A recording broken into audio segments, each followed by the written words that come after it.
Hello and welcome back to Superliminal, and my guest for today is the wonderful Sienna Lea. I came across her from one of my contacts in a conscious awakening group that I'm a part of, who introduced me to her, and I watched some of her stuff online and thought, oh wow, her energy and how she shares. I thought I really need to get her on the show. So today was part one, and we discussed the origins of darkness within and talk right across the board about what is the dark essence, what is dark entity, possession, what's at the root origin. Is it at the root origin of illness, for example? And is healing our nervous system and trauma enough to be able to get us out of that darkness and back into the light? Because humanity at the moment is going through a massive shift back into a new age, not the new age, but an age rather, that is new, of light. And most importantly, at the end, I ask her, how can we truly embody this divine power that is our true soul essence as we shift away from the last remnants, the last thrashings of this dying consciousness of control and manipulation and integration with AI, TI, as we see around us, which is really the last stand of the cabal structure, the Illuminati, whatever you want to call them, who are doing what they can to merge human consciousness with technology to stop human consciousness from truly expressing itself. But that said, it really is the collapsing of that era, and that's one of the reasons we're seeing so much of it out in the open air, where it's become, in this last 4 years especially, it's all become so visible. But anyway, thanks ever so much for tuning in. As always, please do subscribe to the channel, comment, like, and share if you enjoy this conversation, because it gets this wonderful wisdom from Sienna and other wonderful guests like her out to awesome peeps, awesome humans just like you, who could benefit from hearing the information. Well, that's all for now. So I will see you in a second, and thanks for tuning in.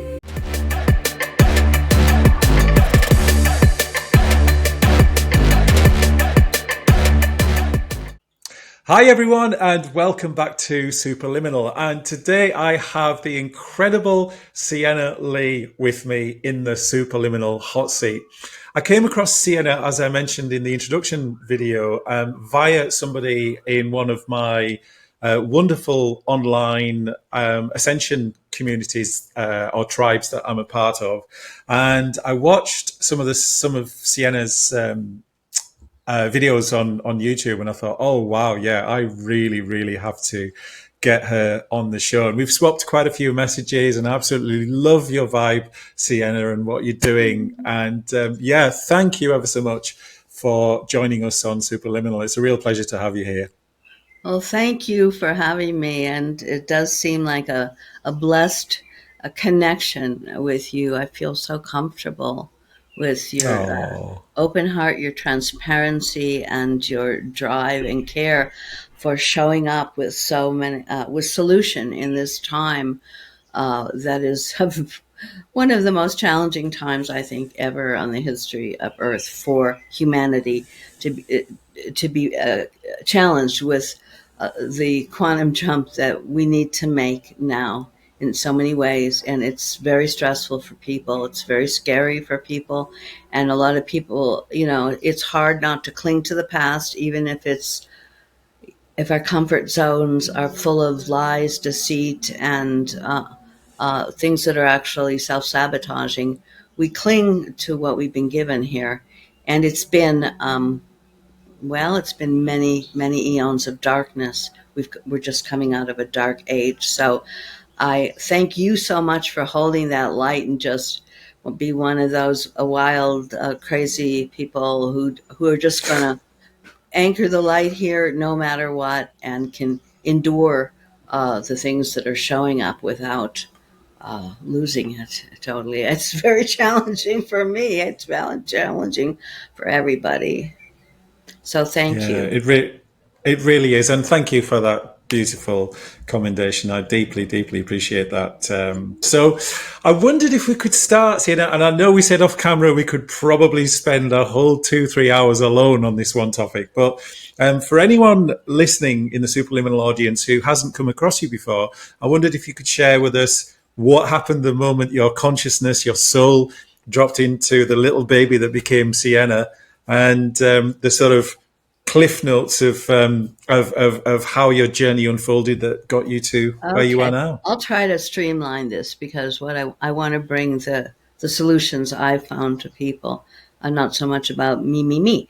But born on the planet, yes, long time ago, I am in my late 70s. Well, I'm 78 years old. So I was born in Wow, you look 1946. great. Well, I've been doing inner work for 50 years. Inner work that's really process oriented, that's really moving into authenticity and into soul embodiment. And the soul is outside of time. The aging program is a program created by the controllers of were the control. They still think they are, but they're not anymore. But they're starting to figure it out. The controllers have programmed into the DNA through seven GMOs of the human genome. We're so shut down, we're not even close to what we are. Really, the human potential, humans are celestial beings. But we got trapped here. We came here, some of us by choice. On the highest level, it's all by choice, of course, to bring back humanity here now, because it's a battle between, like you said, being totally absorbed by artificial intelligence because they can do everything better and those so much smarter. But it's pretty much the dark side knows it's the end, so it's kill us all or absorb us into AI. Now that, like I say, like that's a horrific statement, but that's really where we are. And the people that are going to make it are going to have to really throw buckets of cold water on their head and go, look it, I'm here for the truth. I've had enough of this garbage, whatever it is, I'm going. I can face anything. I can embody anything. I can alchemize anything. We can if we're willing to face what's really going on. But it's very, very scary. And now I don't know why I'm blabbing off and what you were. Oh, my life. I was born and my mother was sick. And I was sick with strep. And so I was born into an incubator, pretty much. No touch, no breastfeeding. And the doctor told my mother, since she was so sick, that she should go off and have a vacation. So she did that. My mother was, well, that's another story for another time. But, in that time, if a doctor told you to do anything, you did it because they're the experts. And that's, same today, way too much. So she went off for 3 months. Delivered me to so I was in an incubator. And during that time, actually, I've come to realize through the deep quantum disentanglement shadow work that a demon jumped into me as a small infant in the incubator, because that's just too much. No touch, no human contact, no mother, nowhere to bond. Coming into this world, it's already traumatic. So, lots of it's dissociate right away and leave the body. And but these demons jump in, and they are shapeshifters, and so they schmooze the inner child, and you're not alone anymore. They can turn themselves into looking like a nice mom. I know you're hurting. I'll help you, and then they eat the negative energy, the fear, the misery, the betrayal, the abandonment, the loneliness, the fear of the child, because they can only eat our energy that they do live on. The beings of the dark side don't have connection to the life force because they violated it. So they need us. So they're here on this loosh farm. And we are the sheeples. And we've been mind controlled to give our power away. So mom left. The demon was there. And I bonded with this. It was a female. It's in my book, by the way. I do have a book describing this, that it took me 10 years. It was alchemical purge. It's called Stealing the Moon, and it has this whole thing about. I call her the groaner, and so she came in, and the two of us, got entangled, and then and that was with me until I was, in my 30s, when I found out what that was, because they people would say that they were getting attacked by me, and I was like, what? you know I had no idea. And I went to a really top psychic in LA, and she said, yeah, you got something in there, girl, because it's jumping out and it's beating me up over here. And she wasn't the first person that mentioned it. So I took it very seriously, and I worked with one of my mentors, Aisha Love, on it, and gradually helped the inner child to release this demon, because it was holding on for dear death, because it was the only connection, because I wasn't connected. I wasn't bringing love to these fractured parts of me, which is now a big part of this work. So I was, delivered into the false matrix, or the hologram, and told to be a good girl, because, that's what we do, right? When we're born, we're terrified. We have to have love to anchor into the reality. And the primary imprint, our hard drive, is formed in these first tender days. That's why it's so important. And this is a great question, because if love is not there, and what kind of love do I mean? Not just food on the table, roof over your head, and all the stuff that our ancestors did, and because they were shut down, they had to sell out their authenticity, because the whole culture, informed by so much mind control of the dark side, was, you can't be yourself. That's rude, dear. Don't blow your nose at the table, or you fall and you're crying, dear, we're having dinner, or putting the big fad. It still happens that, let your baby just go to sleep and cry, and that's so we get desperate for love, and because without love we can't survive. And some of us who are light workers, or star seeds, indigos, we've come from home, and we have huge healing and huge love, and we think, well, I can heal mom. I can make her happy, so she'll have love, so that she'll love me. So we become overgivers, we become therapists, we become people that are constantly looking out there to get this love. It gets transferred from mommy and daddy into girlfriend, boyfriend, teachers, gurus, and we spend our life trying to get this love out there, and by repeating the same story, trying to correct it, and we get trapped in it. And then one day we find out the love comes directly from our own connection as celestials to the creation and to the creator, that we are that. We are the source spark. Our higher self is directly from the creator. We don't need priests. I'm sorry, we don't need anything but the direct connect. And it's clearer now than it's ever been that we can do that. And in that capacity, we can overcome these things and kick them out, because they can't stand love. A demon cannot live in a pool of love. They hate love. They hate making love. They can't stand that. So they have to amplify and exaggerate our core wounding. So that's what happened to me. Keep you down, So it was just a little girl in the suburbs of Chicago. But I was never really that. I was always a troublemaker. I had a lot of chi, a lot of life force, and I just couldn't stand these little boxes that people were walking around in. I got out of there as quickly as I could. But I had to be in, I had to seek the answers, because I had some really terrible energies. That the demon at birth was the first one, but they just kept coming. So I had to free myself, and in the process, I found out stuff.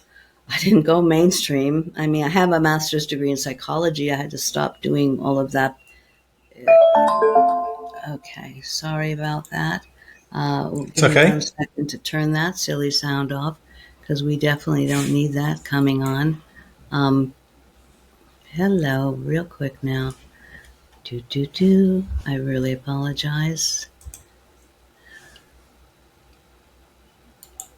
This is the WhatsApp app, and it's going to get turned off.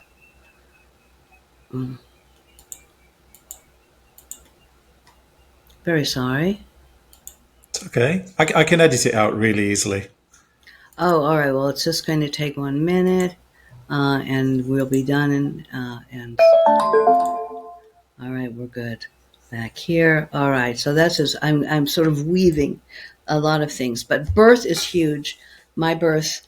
Then I was delivered to the arms of a psychopathic babysitter that took me around in the Chicago frozen winter with almost nothing on, and I was sick for the entire first year of my life. They took me to California to try to get me well, and that was like, and I went back in the 70s, in the 60s to California. So it's always been like the Mecca for me. Of course, they've tried to destroy it now, but I survived it all. I came in, I guess, to figure it all out or perish this time, and I found. During that time, that demon that was in me, that horrible energy, I had to find a way out of it because it was ruining my life. Since then, I've had massive battles with many horrible energies that have tried to ruin my life. And each one, I've learned a different part of the puzzle. And it's been 50 years. And it's really the greatest clarity is really coming right now as this apocalypse dismantles and brings to the surface the things that were buried. So it's been a good thing. People have looked at my life though and said, "Oh my God, you've had a really hard life." I broke my back when I was 39 years old. I've had multiple surgeries. I had a psychic attack, and bringing out this information. The real people with the real information often are massively attacked. People go, "Oh well, if her therapy works, then why is she under so much attack?" Well, that's why. Because they don't want the word out on this dark essence. They don't want the word out to help you know why you're looping, why you're stuck, why you're self-sabotaging, why you're procrastinating, why you have chronic illness, why you can't make love, or whatever it is. The real, get to the real origin of why we stay stuck. And they don't want that to happen. They don't want a quantum mass of us to break free and not fall under their magic spells. So I guess through all of that, and that's probably all I want to say about, I went on, I got a master's degree in psychology. And then I was invited to be an intern at a Marin Center for Intensive Therapy, which was primal therapy. I don't know. You're all probably too young now. But back in the day, John Lennon went through primal therapy with Arthur Janoff. And this is peeling back all the mind and the analysis, which is an important part too, and getting right to the raw primal scream of these abandonments, these very inappropriate in society, the level of pain that we carry. It's been made bad and wrong for us right from day dot. So it builds up and it builds up and it builds up and it becomes sickness, mental sickness, physical sickness. Why? Because sickness is okay. You know, you can call in and say, "I'm sick," and get it from work. If you're going, "Listen, I've got this demon in my body. It's really making me nauseous." I mean, you know, they'll send you to the psychiatrist immediately. They'll put you on drugs because they'll say you're crazy. And so I took the renegade road. I couldn't stay in the system. First of all, the system says you can't love your clients. I don't mean sexually love your client. I mean love your clients. And love is the healer. So tell me, Franco, what is that going to do? The doctors have to be objective. Well, we have to be objective. Of course, we have to learn those abilities. But to completely relinquish your ability to be authentic and to be a human being with your clients is just going. That system is ready to fix the broken down loose sheep. and get you back to work, get you pumping. It's not about soul liberation. Nobody in the system is going to teach you to pull your energy out of the matrix, because everyone's cut a deal. The ancestors have. We have multiple contracts, covenants, agreements, forced agreements that keep us dutiful slaves, obeying the status quo, the controllers. And if we don't, we are all punished. But it's getting less and less, because that's exactly what we have to do. Stop obeying and embody the love that we are, and fight for humanity, because it's under attack. The war is on your heart. The war is on your humanity. When they forced us to be inauthentic to survive. I mean, it's a big story. We've talked for hours about the mechanisms that the school, the teaching, the religions, the educations, it's everywhere. You have to stand down and not be you. But people like you see, you're out in the world and you are being you, and you are helping people in the matrix now. So things, I'm sure you're a unique person, however, and there are not a lot of you running around in the corporate world.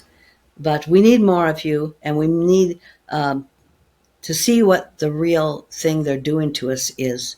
And then we need the courage and the dedication and our hearts to lead no matter what it takes, because we need y'all to become lighthouses.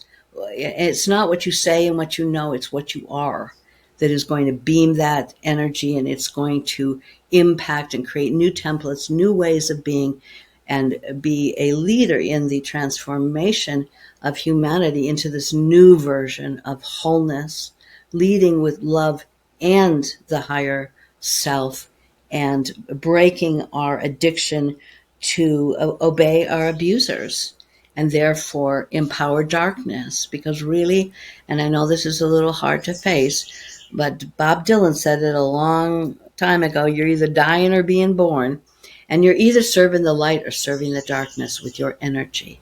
So it seems to me a top priority to find out what that is, and to get our joy back, to get our bodies back, to come into this body, to be whatever it is that each one of us truly is. So that's what I've learned so far.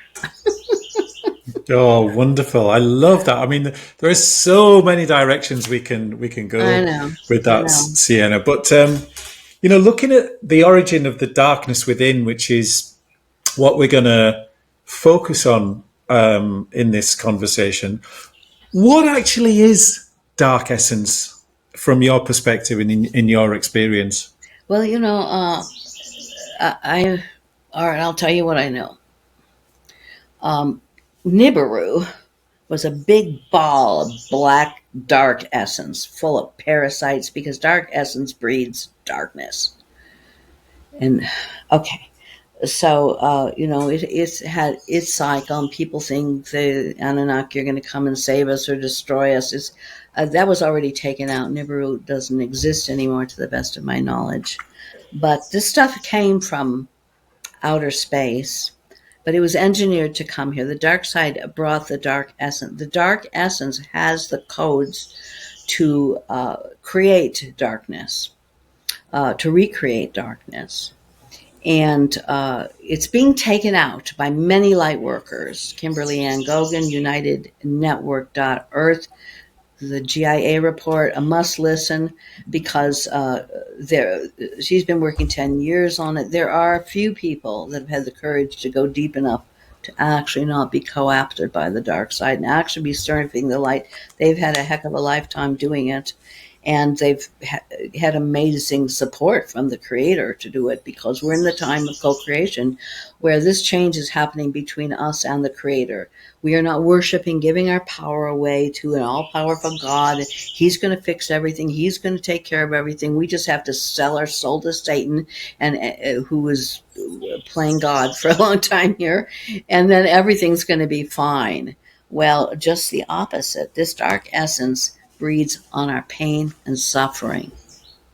So it can come in with the food, it can come in with the chemtrails, it can come in with the vaccines, it can come in with medication, it can come in with anesthesia.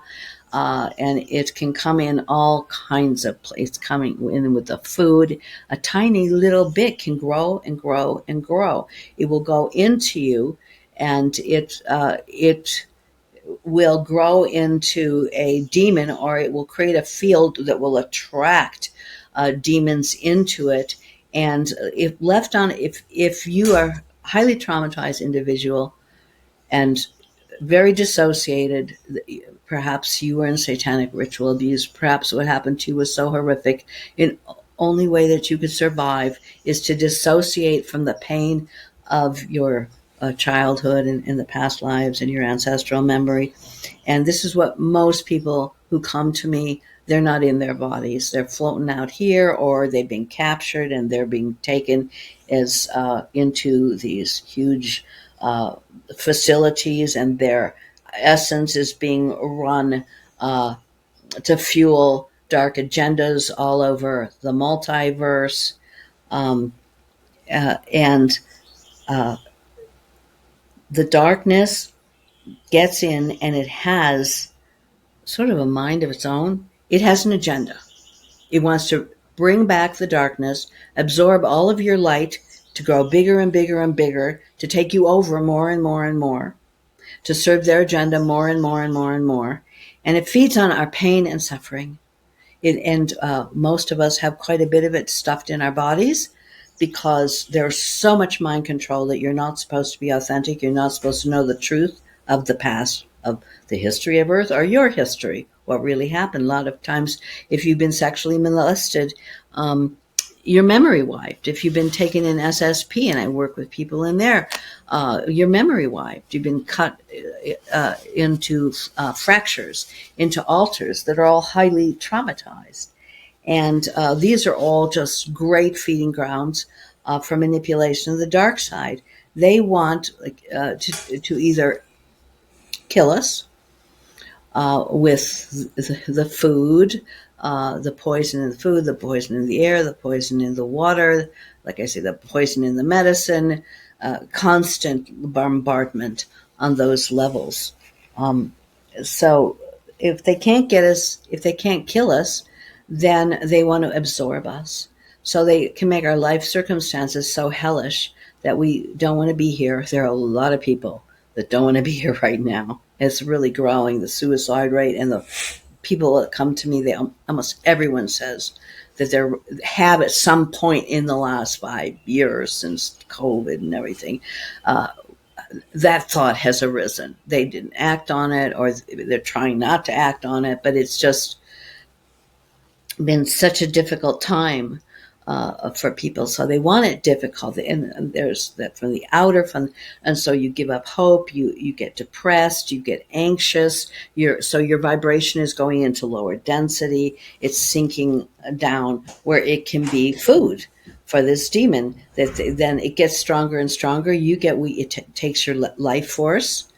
You can have brain fog. You can just lose your drives, healthy drives, desires, all of that. It just takes it out, and then people can sleep a lot, or they just go under in a million different ways, addictions and self-sabotage, and the thing that is not often spoken about doing the shadow work, the trauma, going into trauma, the nervous system recovery and re-regulation work, is that, and that's all necessary. Those are all parts.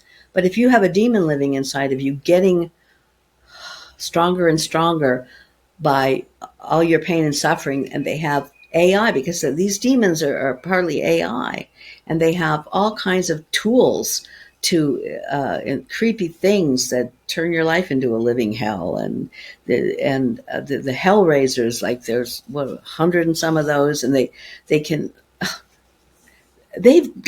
been doing this for millions of years, guys. These aliens, they have super advanced technology. They're heartless, they're cold-blooded, and they feed on us, and they feed on torture, and they've integrated, and there's just a lot of the people in the top heads of government are this, or they're hybrids of this. mainly hybrids now. The top levels have all been taken out. But wow, I'm getting mind wiped so bad. But that's just, they don't want to say that. I'm sorry. I'm not really this senile usually. Although at 78, I have the right to be, but I'm not. Um, so what we're saying is there are demons inside of us that grow out of this dark essence, that feed off pain and suffering, negativity, and grow stronger and stronger. And it has an agenda. It has an agenda that said is to take us over or to kill us, and to have the human energy feed their agenda. This is going on massively all over the world. They've been using that. There are huge facilities that have people's essence stolen and used, chained up and corded to fuel huge operations on Mars and the moon and Saturn and all over the place. It's been going, our humanity has been the fuel for darkness. And that's what it is inside of us. If we give it our power, it just eats it and eats it. This is heartless. This isn't, oh, come on, don't you have any mercy? Don't you see how much we're hurting? Forget it. Forget it. They don't have a heart to, it's gone. You're just food. And if you're going to die and starve to death, you're going to get your food, right? So that's that's a crazy thing. Most people would think I've totally lost the plot, even posing this. But more people are starting to get it. So but we shadow project all of this. So we blame and shame our partners or the government, or because what we have been programmed not to feel our own feelings, not to own our traumas. Most people who've been molested as children, their little inner primitive mind of the child thinks it's their fault. They're full of shame and guilt, and you have to keep secrets, and you have to hide, and you're horrible, and you're disgusting, and you have to destroy yourself. And that's the only way you got to survive here. You had to martyr yourself to destroy your authenticity, maybe keep your family alive, to whatever you do. I mean, that happens so much with the witches and all of that. And it's been happening for eons. It's normalized. So giving up your authenticity, becoming whatever the authority figures that change your diapers, or the people that if they didn't want to help you, you'd be dead. We have all these core beliefs, like if I don't hide my authenticity, I will die. If I let my mother see my beautiful light, she'll be so jealous, and it'll reflect how she sold out, and mom won't be happy. I can't let that happen. I can never show my light around my mother. And we have all these contracts with the authority figures to sell ourselves out, and we don't even know that we made them. They could be made lifetime. They have been made lifetimes ago. These contracts can follow you over lifetimes. So they've had it really good, because nobody wants to look at this. Nobody wants to face it.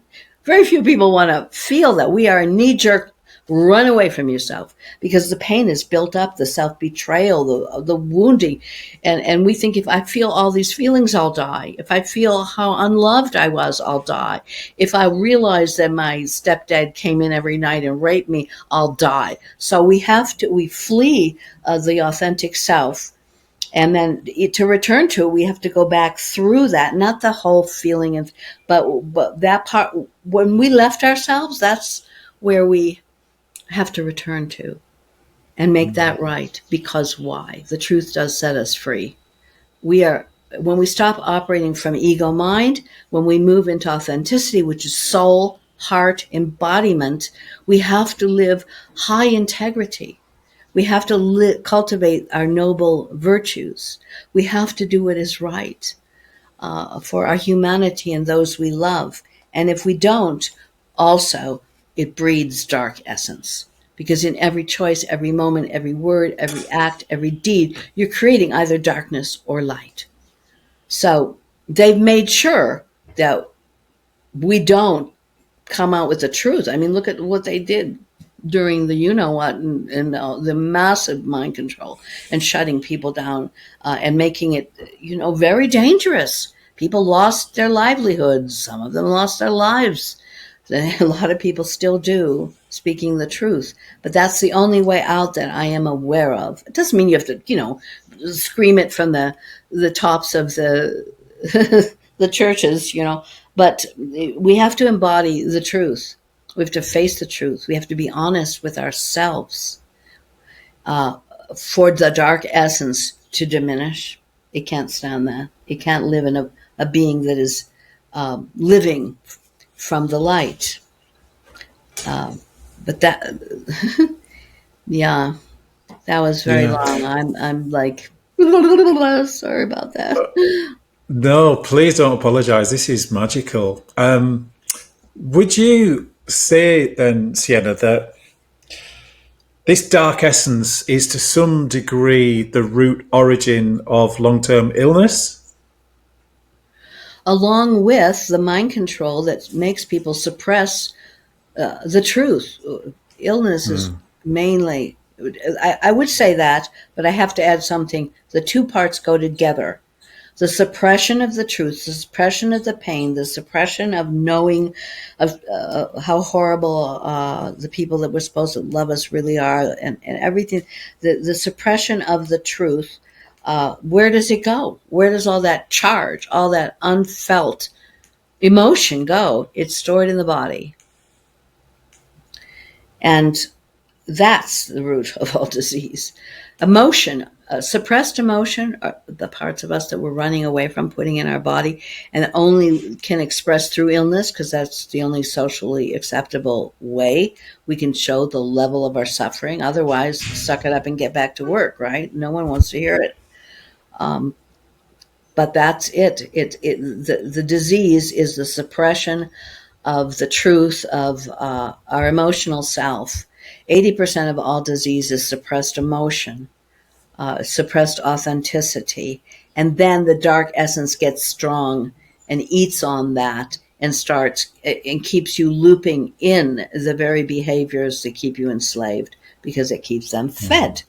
So but it doesn't just come in and have a heyday with you. It has to move where you are dark.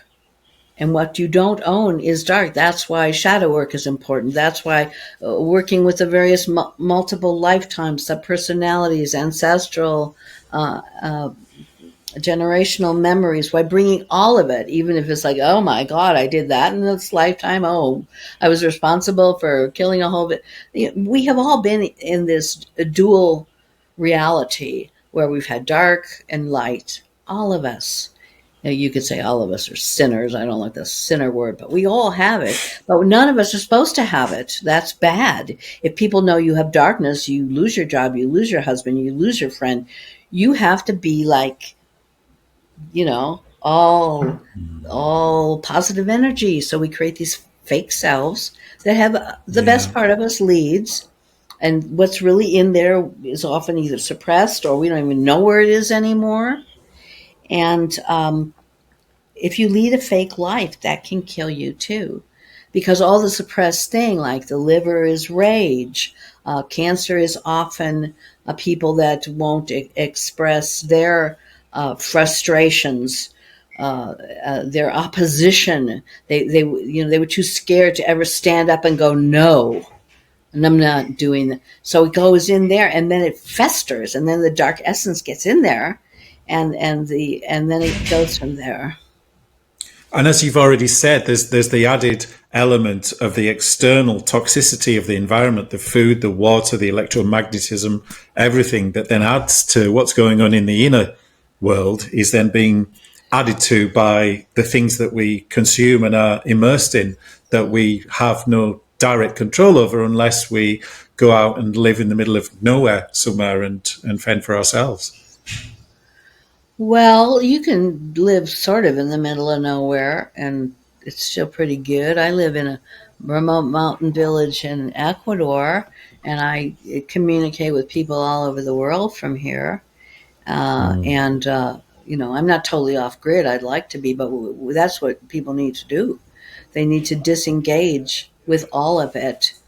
Sadly, um, so much of it is toxic. I can't even be in cities anymore.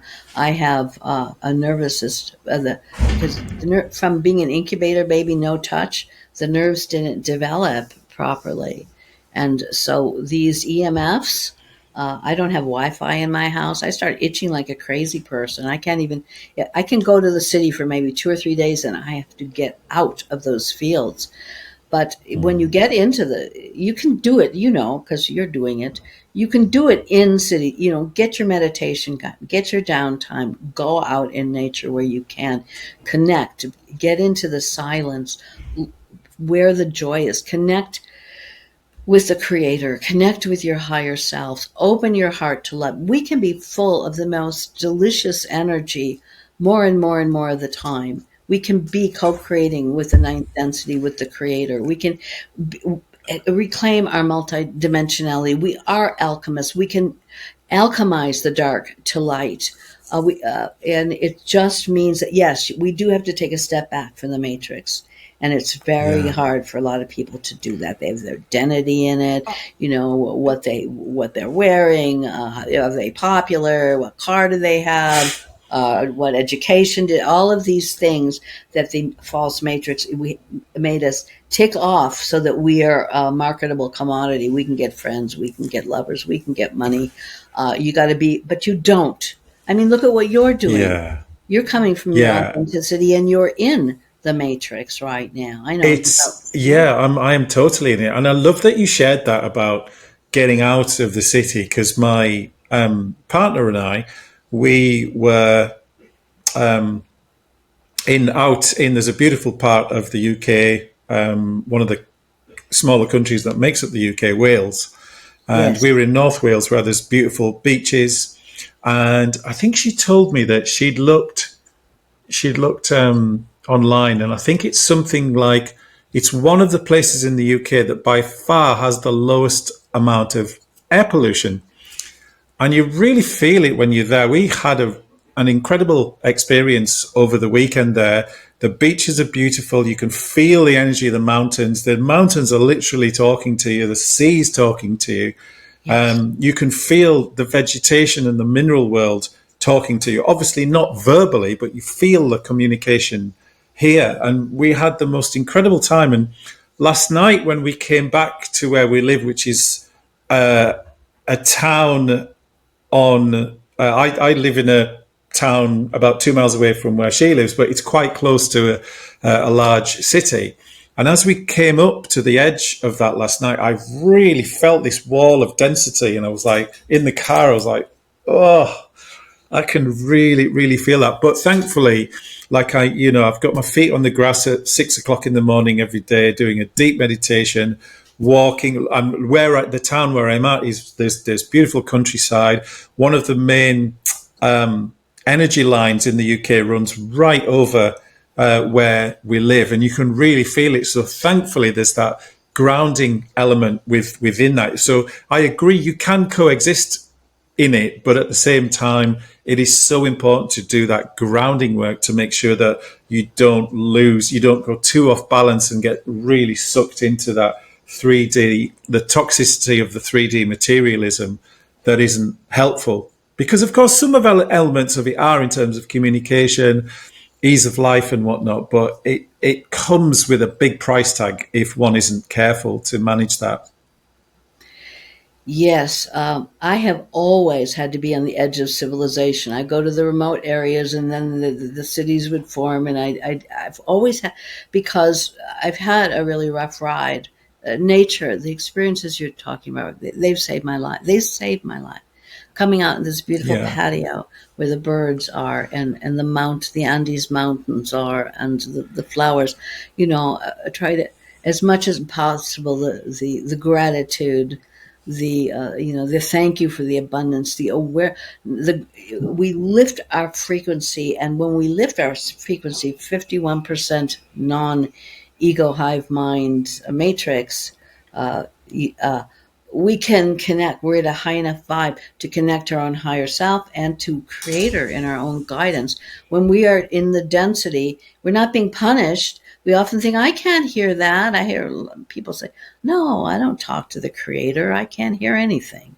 Can't even, hear just my judgmental voice and all my insecurities. I hear that plenty, but I hear nothing.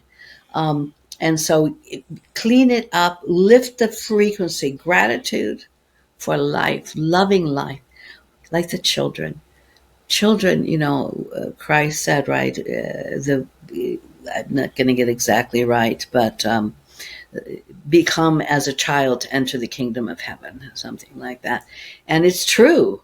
We need to reclaim those children that are highly traumatized and demon possessed and a few other things.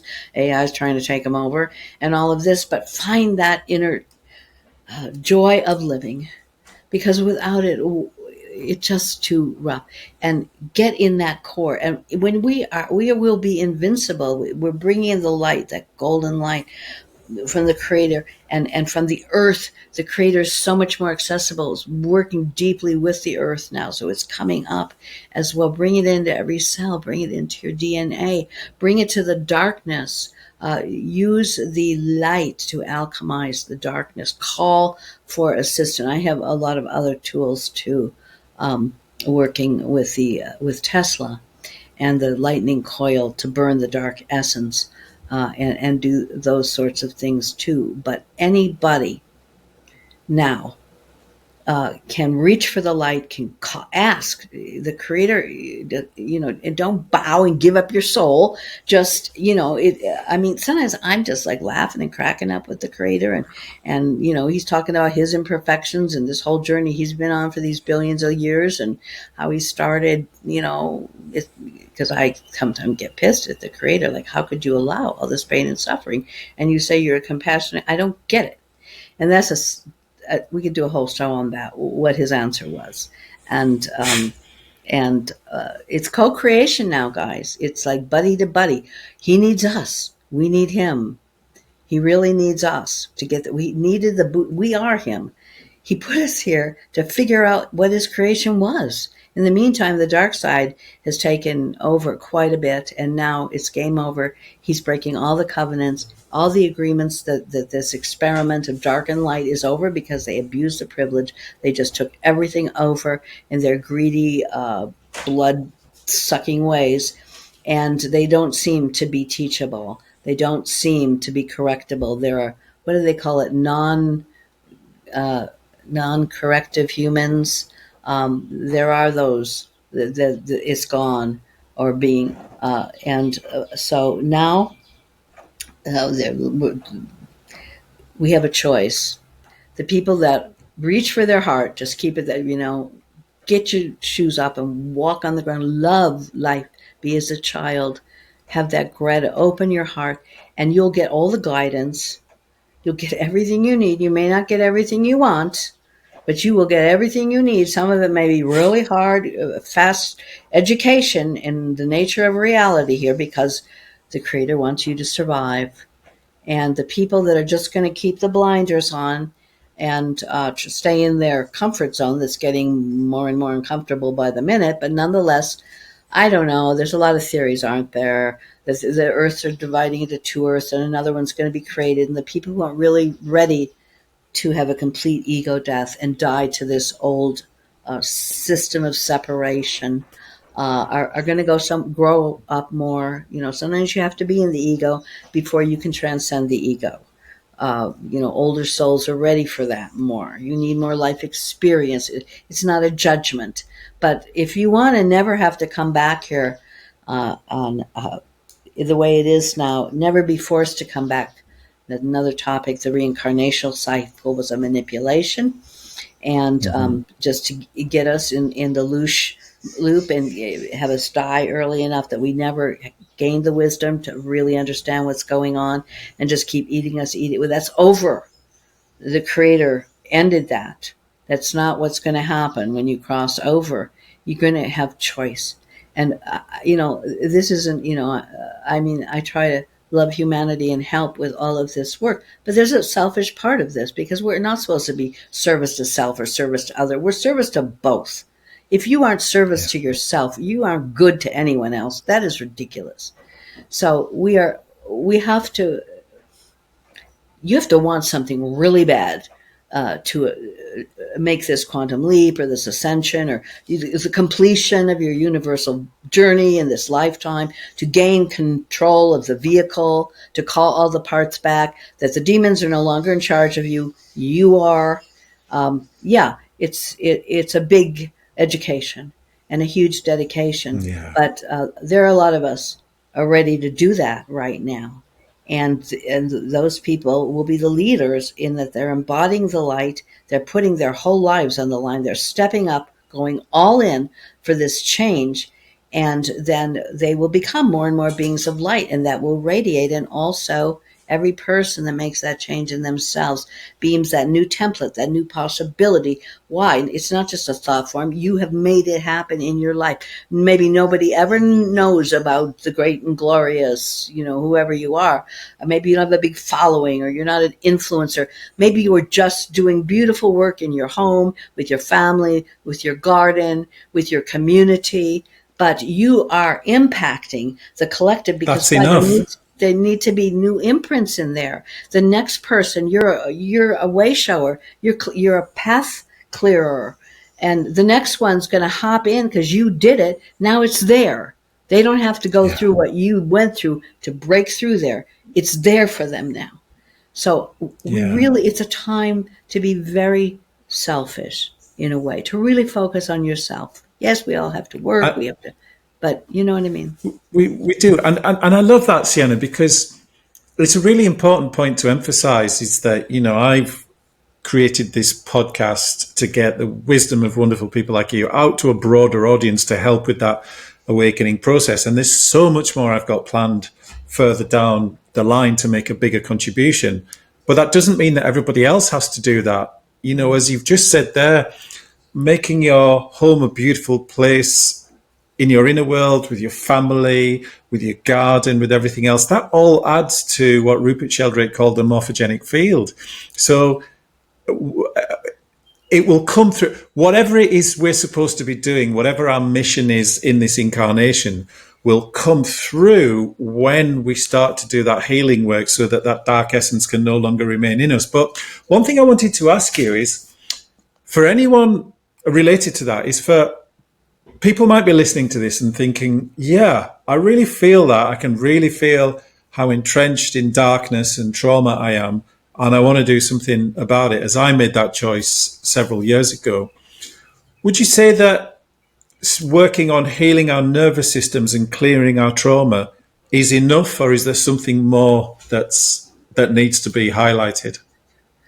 Well, I don't think it's enough from my experience, because I don't like to rip people off. So I'm always looking at what are the results with this work?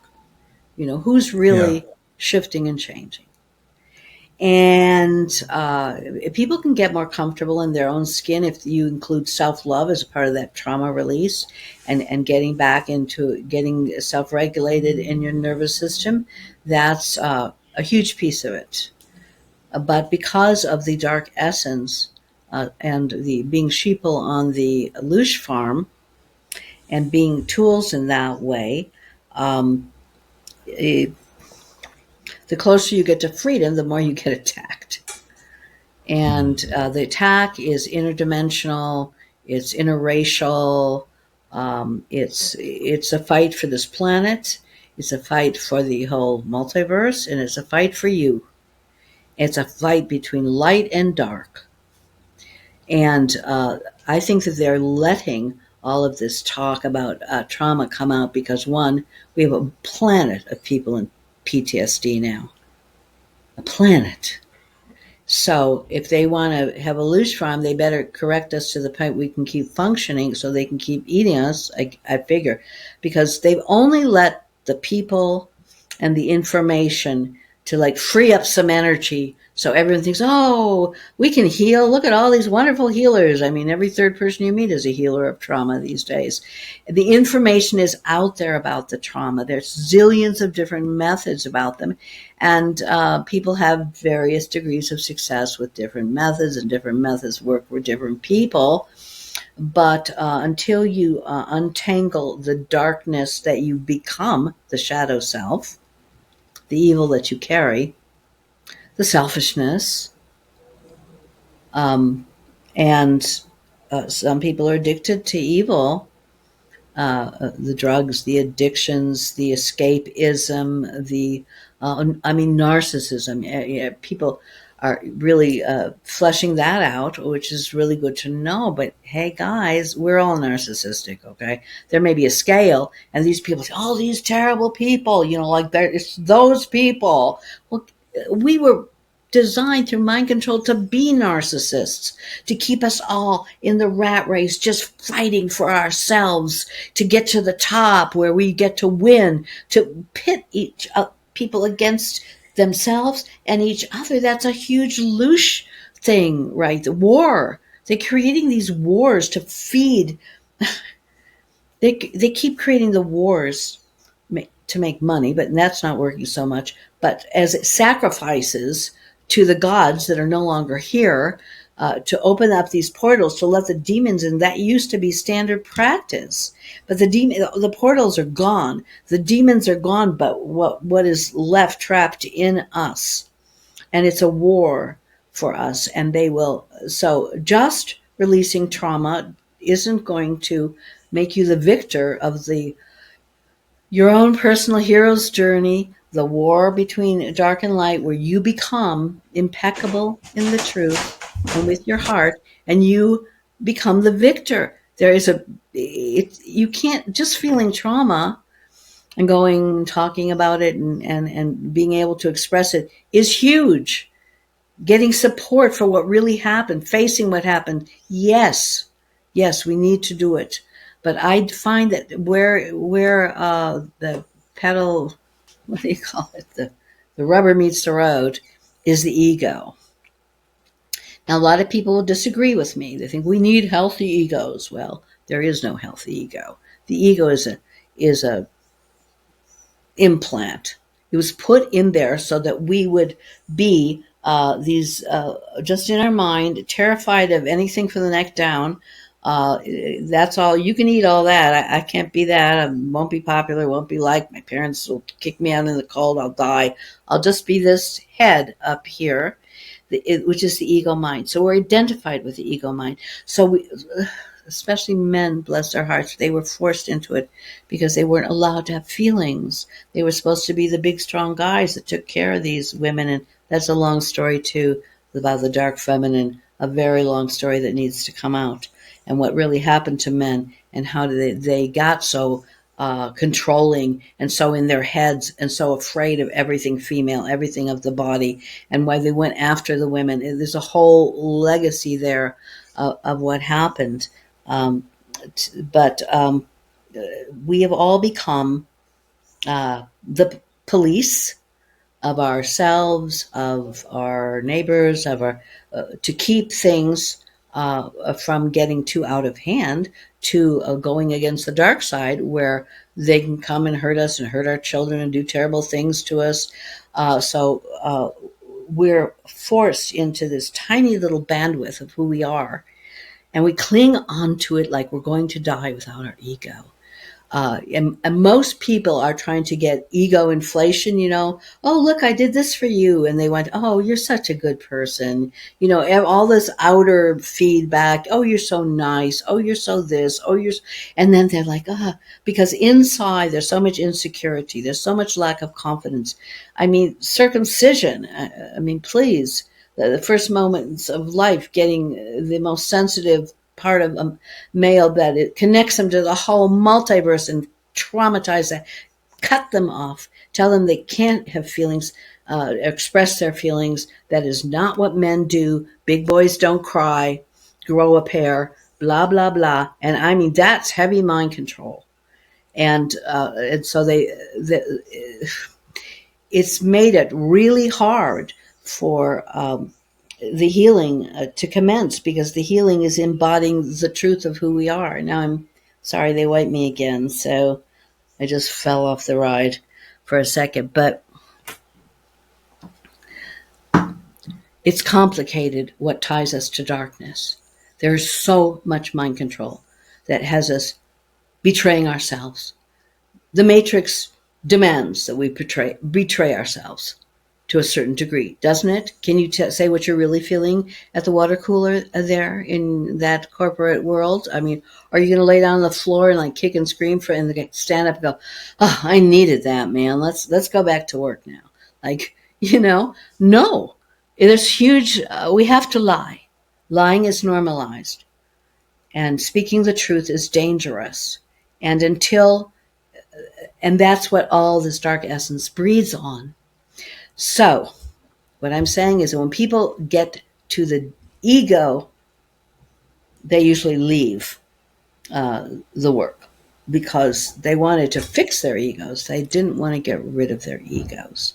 Oftentimes, to really face the life the ego has created is like, oh, the person I'm with is supporting me and giving me lots of money, and I pretend that we're really connected because I was practically homeless before and I have my own, I'm a single woman or something, and get to the place where that man is like, where the woman's about to confront that man is so not a frequency match for her soul, and she leaves. And people that are like, I'm in this, I'm to win it, I want the truth, I found you, and this is the greatest work, and bowing down. I don't want them to bow down, but at first they're like, wow, this is the greatest thing, until you have to give up something that you are falsely thinking you need, because there are choices to make. To birth a new humanity, we have to no longer be ego driven. The ego cells are loose to the dark side. The ego is part of what helps build the loose and get the demons in and out. It's the orchestra of the darkness. And the black essence and the ego are super kissing cousins there. So just doing trauma, and I find a lot of the people, because this is a very unpopular topic. I mean, I could have a lot more clients, make a lot more money if I would just stop talking about this ego thing, and just oh no, you're going to be great. You're going to be so abundant. You're going to find the man of your dreams. Everyone, we've been so mind controlled to think that the path to freedom is easy or something, and that you just do a few things and then, you all get showered with light.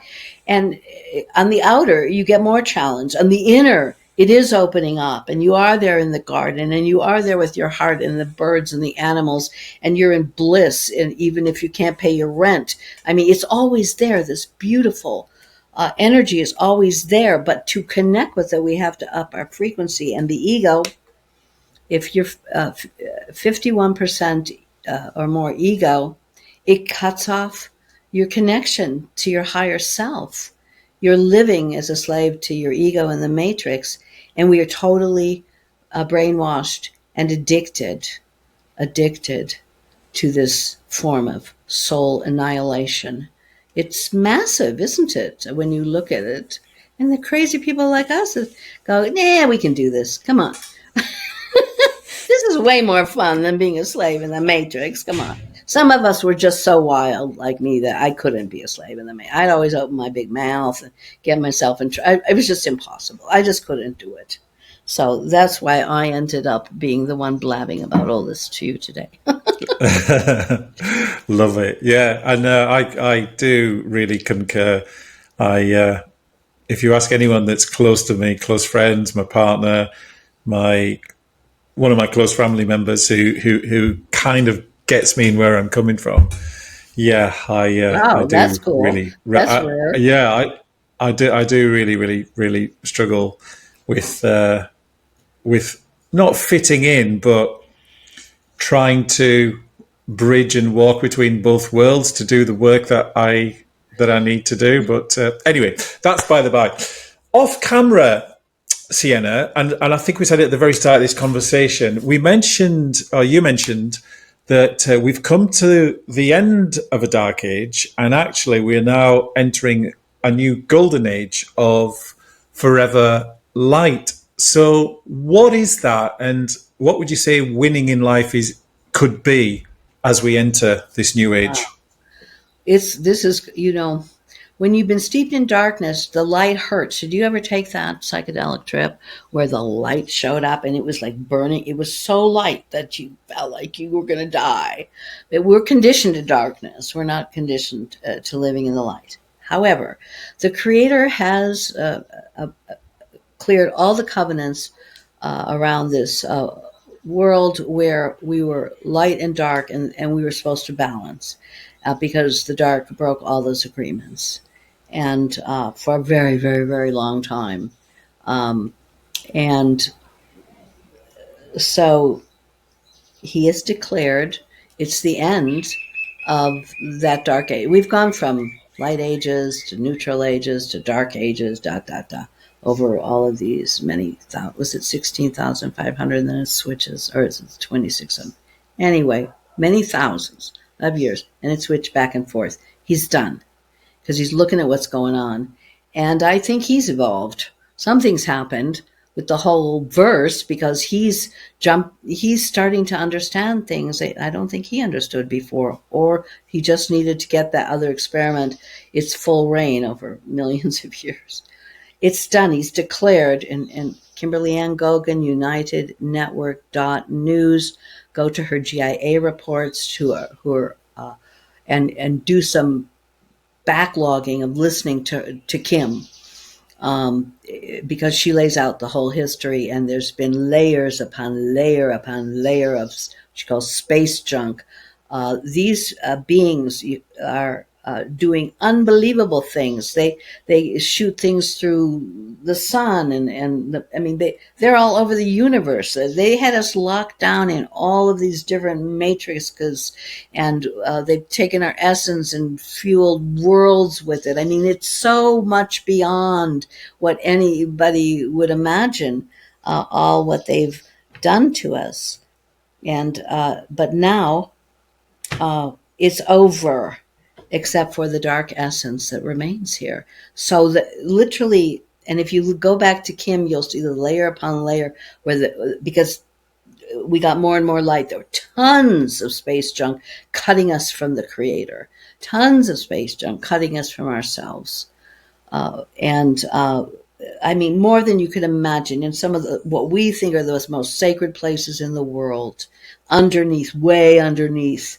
They're massive child trafficking, torture chambers and hybrid laboratories where these beings are doing the most nefarious, dark rituals of black magic, and they're beaming frequencies of disease and death and suppression at us all the time. And that's ending. It's getting cleaned up. The fabric. For a while, she was talking about how the fabric, how it was getting literally turned into a light universe. And also, we're no longer in a hologram. They want us back, in the slave synthetic system, like you said, now and forever. But we've moved. We are in the organic now, and we've been returned to the organic, and we're being returned to the light. So why don't I feel it? Why am I still broke? Why am I still sick? It is our contracts we've made with the dark side to obey that are still operating. That's operating on a DNA level. We need to open up, clean up, so that we can hold more and more light. And that's the last phase. And we are, I don't know if these are all such huge topics. My course is like 400 pages of, exercises and information that goes with when people come and do the series of sessions with me. There's a lot to all of this. So I'm sorry if some of it's like, what? What is she talking about? Because it's kind of overwhelming. But the thing is, everything is becoming light in the verse. And he has declared, it's not going to happen tomorrow. It's going to take some time. How much time? I don't know. But he's declared that he is going to the end of suffering, that this pain and suffering and misery, no more. And that he's going to lift us. It's co-creation. So if we're clinging on to the darkness, consciously, but it's usually unconsciously, we're not going to get the upgrades because we're not in the right frequency to receive them. So that Yeah, I totally agree. Because therein lies the danger. We mentioned this off camera, Sienna, didn't we? That so many people are steeped in savior complex. They think it's Trump, they think it's Musk, they think it's Putin, they think it's whoever it might be. But actually, it's nonsense. It's got to be us from within, and it's got nothing to do with the machinations of what's going on in the 3D material world. It's everything that you've just described, working in co-creation with the true creator of this universe, not the false God matrix, working with the essence of our planet that is Sophia, with the essence of our sun, with all of the benevolent elements of creation within this universe, but we've got to do the work as well. I mean, I remember listening to an old manifestation book, an audio book of it. I forgot what it was called now. It was wonderful. But it basically said, well, one of the lines in it that really stuck with me is by thought. Well, actually, I think desire and intention and feeling first before thought. But with that desire and intention first, we send out to the universe what it is we desire, but it's through our action and behavior driven by the frequency of that aligned desire and intention that is then brought to us. And it does exactly what you've just mentioned. It's a co-creation. We cannot just sit back and think the creator's going to fix it, Trump's going to fix it, whoever's going to fix it. That is just wanting to be saved, and that is just feeding back into that dark essence that you've explained so beautifully in our conversation. And it's been that way for a very long time. We're children. Humanity needs to grow up. We're children. Yeah. We feel so lost. We're exhausted, beat up, sick, impoverished in many ways. Children that just, want to find somebody out there. And this is, we project. It's called transference and shadow. We project what we want out there. And it's so primitive. But we weren't supposed to have a subconscious. This was part of the manipulation. Somebody I was working with, just because most of his issues are in past lives and dissociation, part of his, memory wipes. And I mean, he's hearing all this stuff, what's really happening. And he's like, I had no idea any of this is even going on. Couldn't we at least know? But no, this was the way that they kept it. They keep it, the secrecy is the whole way. That we're too afraid to look, that they keep it secret from us, that they keep all the real trauma and the looping in the subconscious, and we're all afraid to go in there and look, and we're programmed to think it's horrible. But we will, as we surface the unconscious into consciousness and resolve it consciously, the new human will be one wholeness. It won't be a subconscious that we can't even. I have tools to help people connect with their subconscious to do that, because you have to bringing up the energy and the content and alchemizing it and bringing that part home and loving that part into wholeness. That's most of what I do is. But I think that it is a preparatory work, because the next versions of us, I don't know how long that will take, where there is no unconscious. And then these things can't happen. We can't be this fooled again any longer. I completely agree. So to finish, I mean, what a wonderful conversation. But let's think about drawing it to a close, because I mean, we've already been going for an hour and 10, and I could listen to you forever. It's such a beautiful conversation. But what I'd like to close off on, Sienna, is, given what you've just shared, for anyone listening who's wondering, well, how do I work with this and how do I do with this?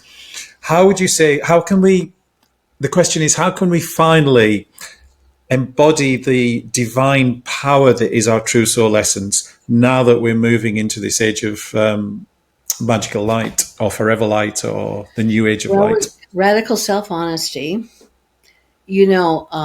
the ego wants to defend itself. It's got a million excuses. It can't be wrong. Oh my God, if I fail, if I'm wrong, the world is going to end. So stop defending yourself, your position. You don't need to be right. And have the courage, find the bravery to face the shadow. Radical self honesty.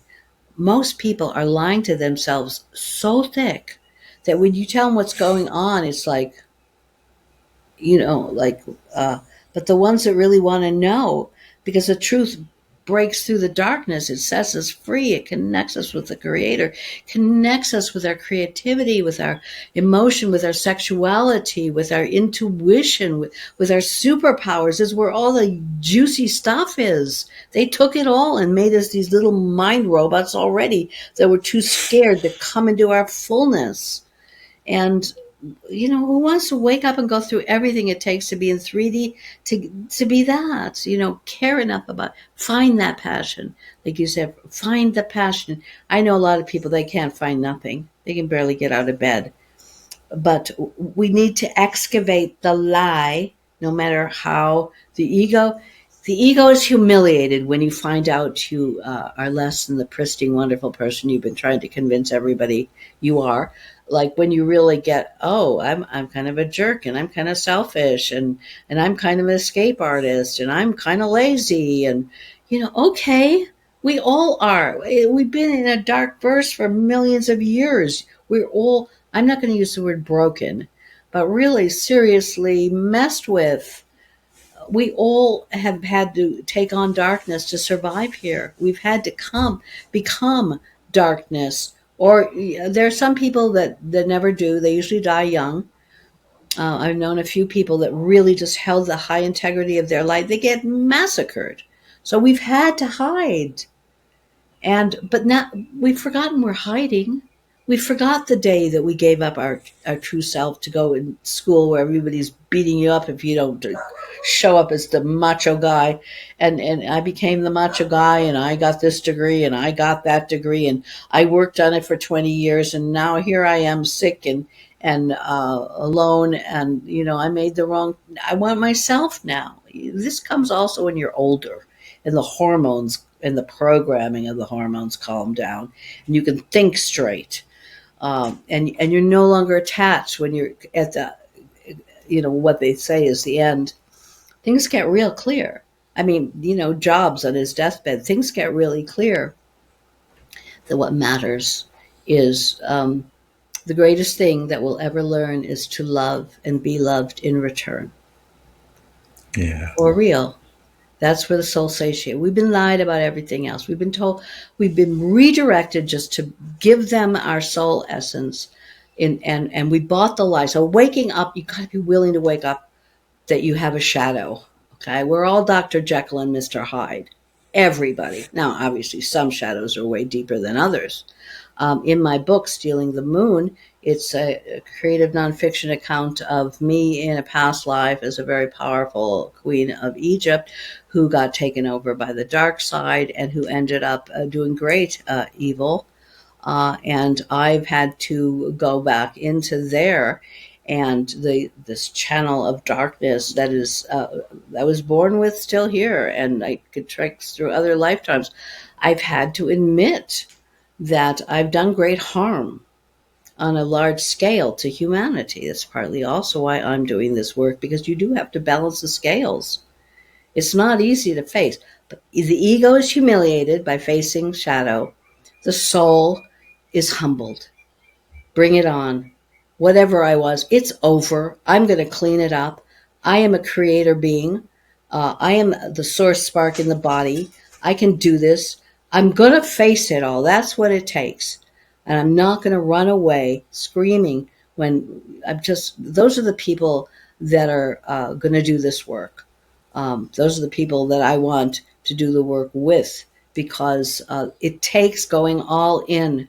It takes a passion we've lost. It takes a self-honesty we're running away from to break out of this. Yeah. And to everybody listening, I would highly, highly, highly encourage you to go down that path and take that journey, which if you are listening, chances are you are open to this information and you can feel it here and you feel drawn to move towards that. So, Sienna, that is such a beautiful place to end. Before we wrap up, where can people, I will of course put this in the show notes, but where can people find you and find your work? Shadowsynthesis.com is my website. I do have a YouTube channel, but go to the website because it's got the YouTube channel, Sienna Lea YouTube channel. There's 100 videos. Some of them are very old, but they're absolute classic about what is shadow, illuminating the shadowland, real sisters stepping up and the men that love them, rising together, where we really flesh out a lot of free information. I did that constantly for a few years, and then I stopped. I'm going to start again, but there's free content there. But I also have been offering a discovery session by donation for people, because a lot of the people that really would do this work do not have any money, the majority. So I wanted to make it, I keep trying to keep the price realistic, but there is a way that they can just come and talk. And I do a full reading there of how much essence is in their body, how much life force, where is the essence, do they have entities, how much AI is in them, and this sort of thing. And it's a 2-hour intensive session. They could start there by booking a discovery session. People work with me usually for a while. I've had people stay anywhere between, the 5 sessions to 6 months to 3 years, because it's like an untanglement that takes time and need loving and support to heal these really damaged parts. Is we have to be gentle and compassionate. We just don't rip this out or overjump all this material and try to be manifestation goddesses and all of that. But I offer that myself, and I don't know anyone else doing the work that I do. I'm not saying I'm the only one, but usually it's the trauma work, the nervous system work, or it's the woo-woo, super woo work, the entity removal, implant removal, past life regressions. But they don't usually all meet. And they have to meet because they're all pieces that need to work together. And I also train people to do this work. All of these are self-help exercises. I'm a midwife holding space for people because we all have to do the work ourselves. I don't try to create dependency. I try to create a loving, supportive environment so you can drop into parasympathetic, get out of fight and flight, and actually open and let the real stuff get processed. And I work with small groups of people. They do the exercises together, so there's a supportive community. And so I have packages. They can have one session. There's payment plans. And if somebody really wants to work with me and can't afford it, I usually make it happen somehow as well. Thank you so much. And that's really wonderful to know. And again, I will put that in the show notes for anyone who's interested. And I highly encourage you, anyone who is, to check out Sienna's work and get in touch with her if you feel drawn to. But for now, thank you everybody for listening. As always, please do like, comment and share and subscribe to the channel, because it does, of course, help the YouTube algorithm to get the wisdom of wonderful guests like Sienna out to the wider world, to other awesome beings just like you who really could benefit from hearing the information. So thank you if you're still here watching. And of course, Sienna, thank you so much for joining us on the Superliminal Hot Seat for part 1. Might I add, for people still listening, she's going to be back very shortly. We've got a part 2 coming up in the very near future. Hear questions too. I know we don't go live, but I'd love to do some Q&A and find out what people really want to discuss and dive deeper, because it's such a vast topic. Great idea. Created. That would be love. Where are you where are you posted on YouTube or Yeah, Odyssey? on YouTube. Yeah. It's well, YouTube, and I have a backup channel on Odyssey as well, but mostly YouTube. But yeah, the Q&A idea is wonderful. That's actually something I've not done before. So yeah, that would be wonderful. That would be good. And thank you so Yeah. much. You are such a sweet, sincere, open-hearted, Thank courageous you. young man, and I'm very grateful to connect with you. It's Same. very rare to have such an open-ended conversation where you allow me to rant and rave here for an hour straight. It's been magical, and thank you for that beautiful compliment. So thanks again, everyone. Please tune in for the next episode shortly, and thank you, Sienna, from the bottom of my heart, and I will see you all again soon. Thanks a lot. Bye for now.